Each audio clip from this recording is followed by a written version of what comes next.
ബീഹാറിലെ അരാരിയയിൽ ഉദ്ഘാടനത്തിന് മുമ്പ് പാലം തകർന്നു വീണു. ബക്ര നദിക്ക് കുറുകെയുള്ള പാലമാണ് തകർന്നു വീണത്. 7 കോടി രൂപ ചെലവഴിച്ച് നിർമ്മിച്ച പാലമാണ് തകർന്നത്.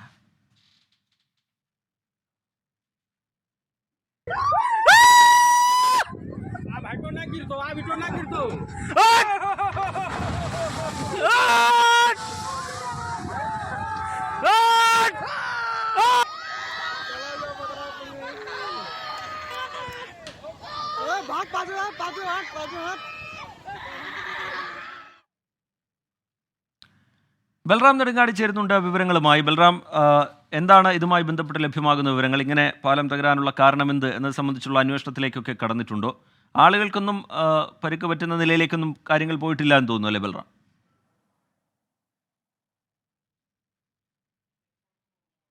റിജിത്ത്, ഉദ്ഘാടനത്തിന് മുമ്പാണ് ഈ പാലം തകർന്നു വീണിരിക്കുന്നത് എന്നതുകൊണ്ട് തന്നെ ആളുകൾ ആരും ഈ പാലത്തിൽ ഈ തകർന്നു വീഴുന്ന സമയത്ത് ഉണ്ടായിരുന്നില്ല. ബീഹാറിലെ അരാരിയ ജില്ലയിലെ സിക്ലി ബ്ലോക്കിലുള്ള പാലമാണ് ഇത്. ഖഗാരിയയിൽ നിന്നും അഗുവാനി, സുൽത്താൻഗഞ്ച് എന്നീ 2 സ്ഥലങ്ങളെ തമ്മിൽ ബന്ധിപ്പിക്കുന്ന പാലമാണ് തകർന്ന് വീണിരിക്കുന്നത്. ഈ ഉദ്ഘാടനം ഇതുവരെയും നിശ്ചയിച്ചിട്ടില്ല പാലത്തിന്റെ എന്നാണ് മനസ്സിലാക്കാൻ കഴിയുന്നത്. 7 കോടിയിലേറെ രൂപ ചിലവഴിച്ചാണ് ഈ പാലം നിർമ്മാണം പൂർത്തിയാക്കിയത്.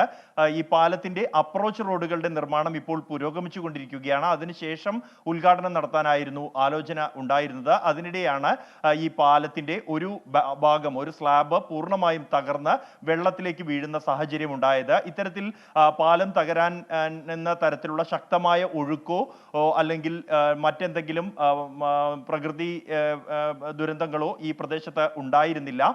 നദിയിൽ സാമാന്യം വെള്ളമുണ്ടായിരുന്നു. എന്നാൽ നദിയിലുള്ള പാലത്തിന്റെ കാലുകളിൽ ഒന്നിൽ ഇളക്കം സംഭവിക്കുകയും അതിൽ നിന്നും കരയുമായി ബന്ധിപ്പിക്കുന്ന ഭാഗം ഇടിഞ്ഞ് തകർന്ന് താഴെ വെള്ളത്തിലേക്ക് വീഴുകയുമാണ് ഉണ്ടായിരുന്നത്. നിരവധി ആളുകൾ നോക്കി നിൽക്കുമ്പോഴായിരുന്നു ഈ അപകടം.